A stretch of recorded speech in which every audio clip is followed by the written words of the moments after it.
Есүсийг Галил аймгаас дагаж байсан эмэгтэйчүүд бүтэн сайн өдрийн өглөө эртлэн бэлтгэсэн тосоо навч Есүсийн шарилд түрэхээр хадам булшинд очижээ. Тэд агуун аманд тавьсан үхэр чулууг зайлуулчихсныг үзэж булшинд дотогш орохдоо Есүсийн шарилыг олоогүй учраас гайхаж тасарлаа. Гэнэт гэрэлтэй хувцас бүхий хоёр хүн бий болж дэрэгдэн зогсоход тэр хэдэн эмэгтэй ихэд айж ихслэн харж чадсангүй. Өнөөх хоёр Ерөвсөн элч эмэгтэйчүүдэд хандан: "Та нар үгтлийн булшин дотор амьд хүнийг юун дэрв? Иесус Галил нуурын дэргэд байхдаа гэмт хүмүүс ертөнцийн эзний илгээсэн хүнийг ноёрох эрхийг олж модон загал майдагт цовдолж ална. Алагдсанаас хойш 3 хоногийн дотор ертөнцийн эзэн дахин амьлуулна гэж хэлсэн. Та нар энэ үгийг нь санагтун. Одоо Иесус булшинд байхгүй. Тэр дахин амьурсан" гэж хэлэхэд Магдал хотын майр Йон нь Яакобын их майр болон бусад эмэгтэйчүүд Иесусийн үгийг санангуут тэндээс явж 11 төлөөлөгч ба өөр бусад хүмүүст саяын болсон үйл явдлыг хэллээ. Харин тэр хүмүүс үнэмшсэнгүй. Петр булшинд буян ирж доторхыг харахтаа майланган нэхэмлээс өөр юу ч үзэлгүй гэртээ буцаж мөн хачнаа хэмээн боджээ.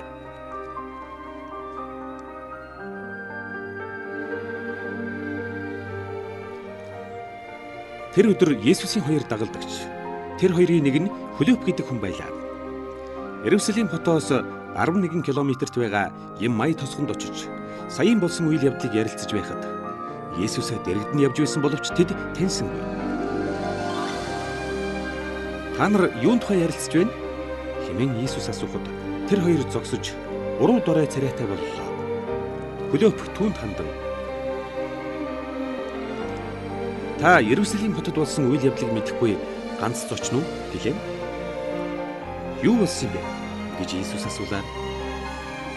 "Ертөнцийн эзний зарлаг Назар хотын Иесус манай ард түмэнд олон сайхан үг хэлж, асар олон гайхамшигт үйл явдлыг ертөнцийн эзний их хүч чадлаар хийж өгсөн.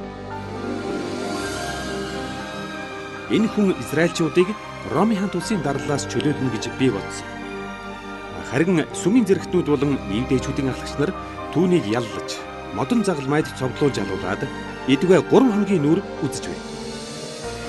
Өглөө эрт манай бүлгийн эмэгтэйчүүдийн зарим нь Иесусийн булшинд очиод ирэхдээ Иесусийн шарил алга булшинд Ерөвсөн элч нар бий болж одоо Иесус амь орсон гэв гэхэд бид ихэд гайхсан.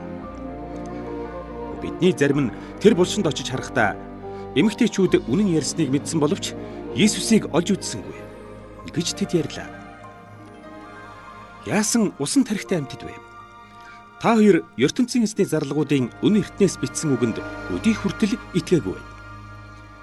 Мөнхийн жавхлан амьдралдаа орохын өмнө ертөнцийн эзний илгээсэн аврагч хүн төрлөختөнд тамлуулах хэрэгтэй байсан" гэж Иесус хэллээ. Иесус эртний мөшөх болон ертөнцийн эзний бүх зарлагуудын бичсэн үгсийг иш татаад өөрийнхөө тухай сургаалыг тодорхой тайлбарлаж өгчээ. Тэр гурав Еммай тосгонд ирж Иесус цааш салж явах гэтэл "Одоо орой болж байна. Манайд ор" гэж тэр хоёр дагалдагч хэлэхэд Иесус гэрт орлоо.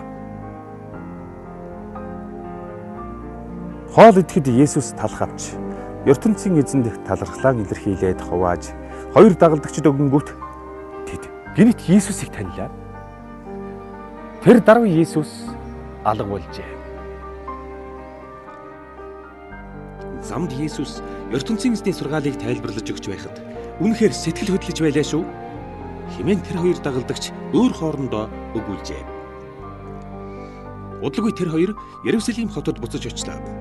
Тэр үед Иесусийн 11 төлөөлөгч бусад хүмүүсийн хамт хуралдаж байлаа. Тэр хоёр дагалдагч ороход их эзэн Иесус алагдсан боловч ертөнцийн эзэн түүнийг дахин амьлуулжээ. Иесус Симон Петрт өөрийгөө харуулсан байна. Иесус үнэхээр амь оржээ гэж нөхд нь хэлэхэд тэд хариуд нь замд болсон үйл явдлыг болон хоол идэхдээ Иесусыг гэнэт таньснаа ярьж өгчээ.